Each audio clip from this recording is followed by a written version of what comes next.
अस्सलाम वालेकुम नाज़रीन, प्रोग्राम पाकिस्तान टुनाइट के साथ मैं हूं आदिल निज़ामी। अल्लाह पाक ने पाकिस्तान को बहुत सारी नेमतों से मालामाल कर रखा है। पाकिस्तान की एक कोस्टल लाइन, आपकी जो समुद्री पट्टी, ये भी उन्हीं में से एक है।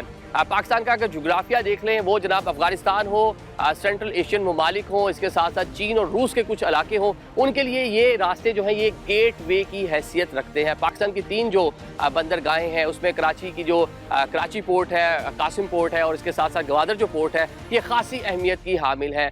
कराची पोर्ट, जिसको KPT भी कहते हैं, ये तो क्या पाकिस्तान से पहले, मतलब गैर मुनकसिम जो हिंदुस्तान था उस टाइम से ये एक्टिव है। गालबन 1889 से यहाँ पर जो है ऑपरेशन जो है वो जारी है। और अगर हम बात कर ले पोर्ट कासिम की, इस टाइम हम वहीं पर मौजूद है। ये 1980 में बनी थी। उस टाइम इब्तदाई तौर पर स्टील मिल जो है उससे रिलेटेड मामला के लिए बनाई गई थी, लेकिन ये जनाब बड़ी तेज़ी से ग्रो कर रही है और दुनिया में जो ग्रो करने वाली टॉप 5 बंदरगाहें हैं उसमें इसका शुमार होता है। तीसरी पाकिस्तान की बड़ी इंपॉर्टेंट, बड़ी जो खूबसूरत बंदरगाह है वो जनाब गवादर है।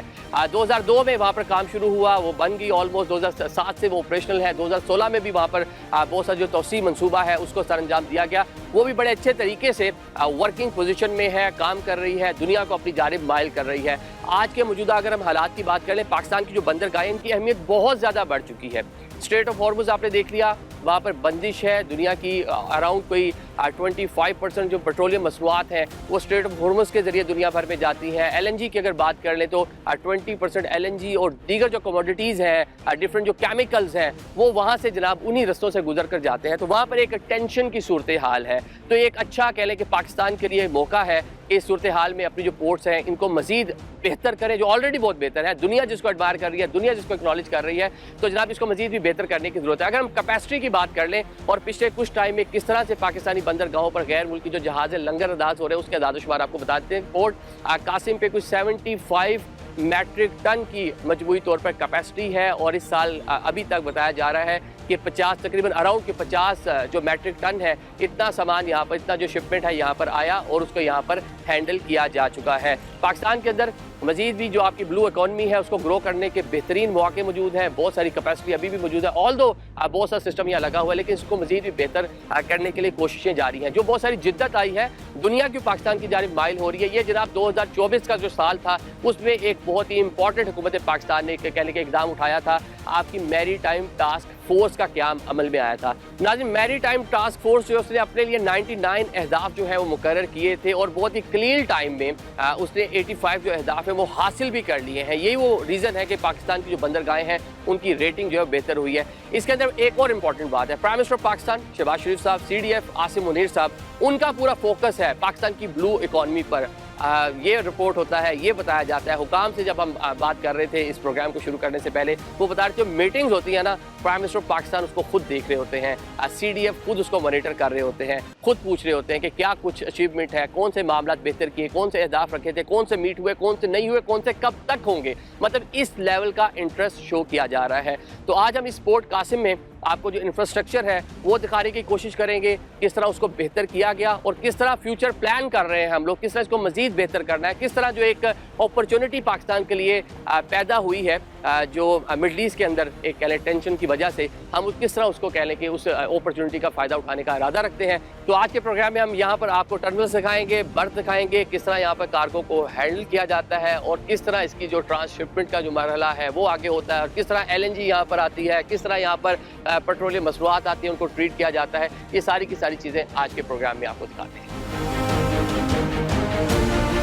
नाज़रीन, कराची का पोर्ट कासिम है, 14,000 एकड़ पर मुश्तमिल पाकिस्तान की वाहिद इंडस्ट्रियल पोर्ट है। मेरे रकब में आप जरा देख सकते हैं किस तरह यहाँ पर क्रेन्स मौजूद हैं, किस तरह इंफ्रास्ट्रक्चर जो बनाया गया और साथ में बड़ी तादाद में कार्गो यहाँ पर जो बहरी जहाज़ हैं वो आए हुए हैं, लंगर अंदाज हुए हैं और अपना जो सामान है आप पाकिस्तान की पोर्ट पर उतार रहे हैं। अब ज़रा हम एक वेसल सामने खड़ी हुई है, इस वेसल पर ज़रा ट्रैवल करते हैं, आगे ज़रा समंदर में चलते हैं, आने वाले जो जहाज़ हैं वो भी आपको दिखाते हैं और इसका जो हार्बर है वो किस तरह, कितनी उसकी डेप्थ है, कितनी हमने डेप्थ मजीद उसको कर लिया और क्या इंतजाम हमने अपने पारियों में कर रखे हैं, ये आपको दिखाते हैं।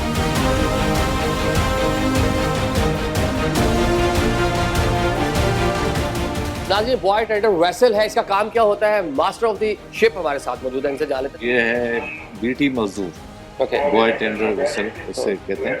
तो ये चैनल्स के जो बॉयज़ होते हैं इनके मेंटेनेंस, इनको मतलब जो भी होता है ये इसके काम है बेसिकली। अच्छा। और कासिम की जो हदूद है ना हाँ।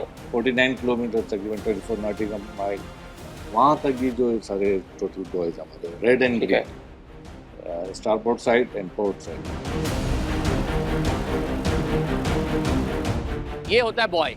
इधर आप जरा देखें, अब इसको बॉय कहते हैं। एक छोटा सा कह लें कि एक टावर टाइप है, इसके ऊपर लाइट्स वगैरह लगी होती हैं और एक रेड कलर का होता है, ग्रे कलर का होता है, जो लेफ्ट राइट जो है वो बता रहा होता है। एक पूरा कह लें कि एक रनवे, सादा अल्फाज में कह लें, पूरा रोड कह लें कि एक बनाया जाता है। और ये पोर्ट जो कासिम है, इसकी कोई 49 किलोमीटर की इसकी पट्टी है, जिसके ऊपर इसको सारा कह लें इसके ज़रिए ट्रीट किया जाता है। तो छोटे छोटे टावर आपको इसके अंदर, इस समंदर के अंदर जगह जगह नज़र आएंगे, जिनका मकसद ये है कि आने वाले जो जहाज़, जो कार्गो शिप है, उनको रास्ता दिखाया जा सके।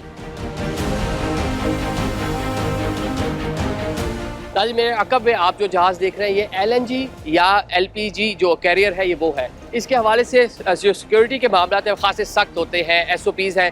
ये आप ज़रा साथ देख सकते हैं। मैरी टाइम जो सिक्योरिटी फोर्स है पाकिस्तान की, ये भी हमा वक्त कह लें कि तैयार होते हैं। इस तरह के जो भी कंटेनर्स यहाँ पे आते हैं, जो कैरियर्स यहाँ पे आते हैं पाकिस्तान के अंदर, इनको प्रॉपर स्कॉट किया जाता है। जैसे ही पाकिस्तान की समुद्री हदूद में दाखिल हो जाते हैं और पोर्ट्स के करीब आते हैं, तो प्रॉपर इनके साथ जो मैरी टाइम सिक्योरिटी है, उसके लोग डिप्लॉयड होते हैं, इसको रास्ता भी दिखाते हैं और साथ साथ इसको स्कॉट भी करते हैं। तो ये इस नोयत के सिक्योरिटी मेजर्स भी यहाँ पर लिए जाते हैं।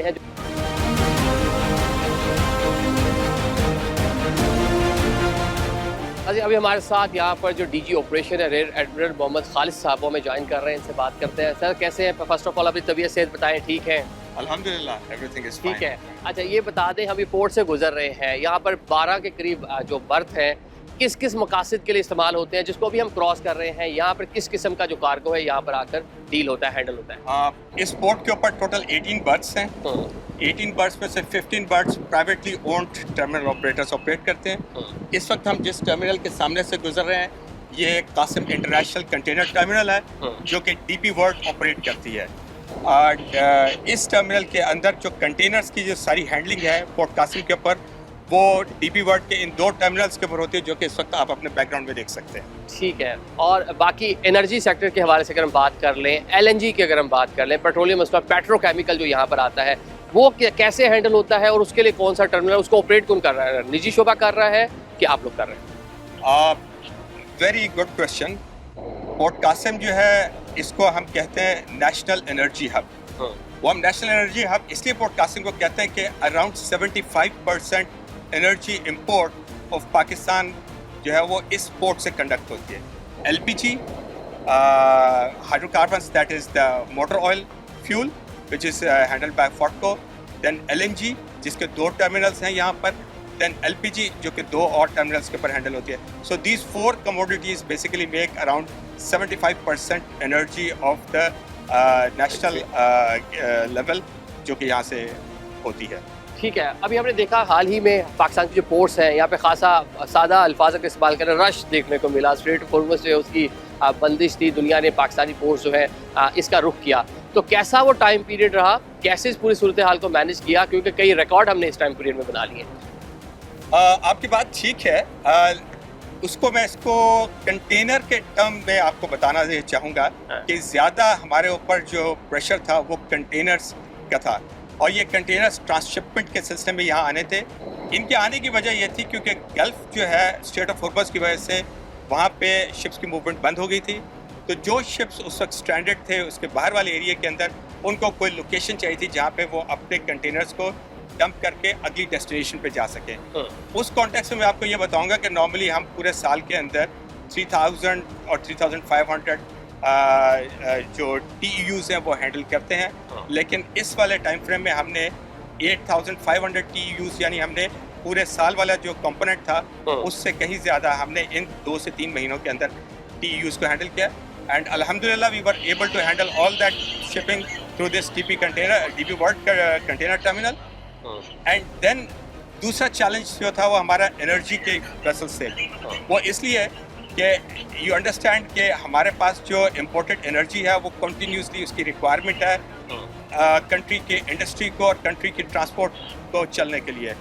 तो अल्हम्दुलिल्लाह we have handled all those requirements, चाहे वो LNG की हो, चाहे वो मोटर ऑयल की हो, और उसमें ये भी था कि हमें बहुत क्विकली उसको ऑफलोड करना था, बिकॉज उन्हीं पीएनएससी के शिप्स ने वापस जाना था दोबारा रीफिलिंग के लिए। तो पोर्ट जो है एनर्जी के मामले में भी बहुत बिजी रही, और कंटेनर जो ट्रांसशिपमेंट है उसके सिलसिले में बहुत बिजी। ये अभी जो खालिद साहब बात कर रहे हैं बड़ी इंपॉर्टेंट है कि एनर्जी क्राइसिस था पूरी दुनिया में, और पाकिस्तान की पूरी कोशिश थी कि पाकिस्तान में किसी किस्म का एनर्जी क्राइसिस पाकिस्तान को फेस ना करना पड़े, इसलिए उसकी जो मिकदार है उसको बैलेंस रखने के लिए स्ट्रेटेजिक जो आपके वो उसके रिजर्व्स थे उसको मेंटेन रखने के लिए पूरी कोशिश की गई। अच्छा, अभी हम सर जिस जगह से गुजर रहे हैं ये डिफरेंट 22 जो है कह लें कि बर्थ है, ये कौन सा बर्थ है? ये खासी पीछे बड़ा इंफ्रास्ट्रक्चर नज़र आ रहा है।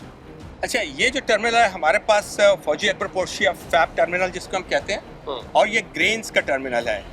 ग्रेन्स जितने भी इंपोर्ट हो रहे हैं और जो एक्सपोर्ट होता है पाकिस्तान से, वो पोर्ट कासिम में इस टर्मिनल से होता है। इंपोर्ट के अंदर मेनली आप soybean for example, that is one of the big import on this terminal. Rice export होता है जो कि हम इसी टर्मिनल से करते हैं, या फिर वो PQA की जो बर्ड्स हैं वहाँ से राइस एक्सपोर्ट होता है। सो ऑल एग्री प्रोडक्ट्स जो है उसकी import export in plain word में ये कह सकता हूँ वो यहाँ से होती है।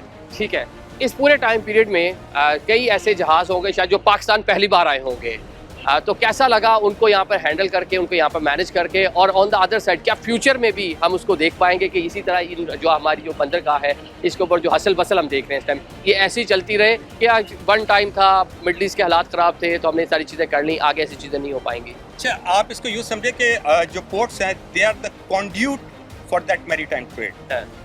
अगर लैंड पे या सेंट्रल एशियन स्टेट्स में अगर एपिटाइट है, या चाइना में एपिटाइट है जो कि हमारे कंट्री के नेटवर्क के थ्रू गुजर रही है, तो डेफिनेटली ये हसल एंड बसल मजीद बढ़ती चली जाएगी।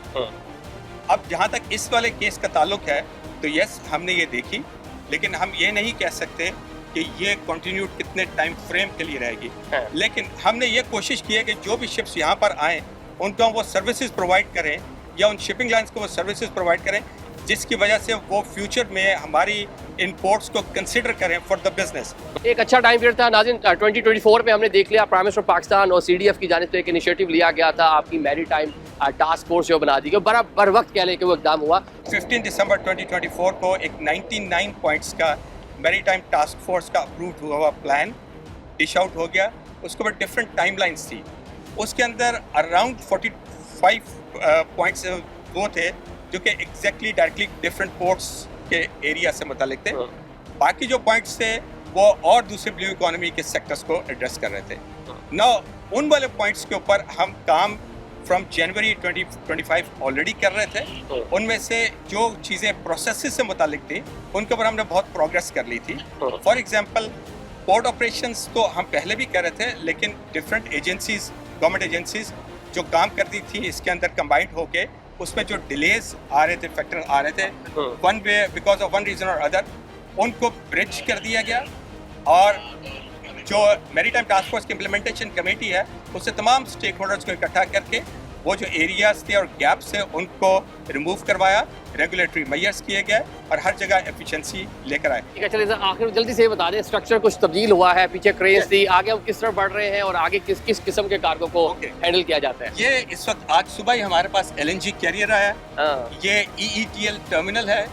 और ये LNG कैरियर आप समझते हैं कि LNG की ज़रूरत हमारी इंडस्ट्री को कितनी ज़्यादा है, तो this will be a good ओमन कि हम कंटिन्यूसली LNG हैंडल कर रहे हैं। और इसमें हमारी मिनिस्ट्री ऑफ एनर्जी जो है उसका भी बड़ा रोल इन सेंस इस तरीके से कि इन कार्गोस को बुक करना जो है ना वो जिसके अंदर वो कंटिन्यूसली काम कर रहे हैं। और एक नेशनल लेवल के ऊपर एक एक्टिविटी PM के ऑफिस के नीचे चल रही है जिसमें कार्गो बुकिंग होती है और उसके बाद हम उसको हैंडल करते हैं। जो सिक्योरिटी वाले मामला हैं उसको भी हमने महलूज़ खातिर रखना है क्योंकि ये खासा सेंसिटिव किस्म का मामला भी होता है। ये आप देखें, ये आप देख सकते हैं, ये डिफरेंट जो है बर्थ उनको हम क्रॉस कर रहे हैं। ये क्योंकि 1980 की दहाई में ये इंफ्रास्ट्रक्चर बना था, ऑल्दो मजीद उसके अंदर बहुत सारी जिद्दत तरक्की, कुछ नई चीज़ें एडिशन भी हुई हैं, लेकिन इब्तदाई तौर पर जो बने हुए थे ये आप ज़रा देख सकते हैं, खासा पुराना इंफ्रास्ट्रक्चर भी लग रहा है। तो इससे पता चलता है कि तवील अरसे से पाकिस्तान की ये पोर्ट पाकिस्तानियों के लिए अपनी खिदमत सर अंजाम दे रही है और पाकिस्तान की वाहिद इंडस्ट्रियल पोर्ट है ये। इसके अतराफ में 800 के करीब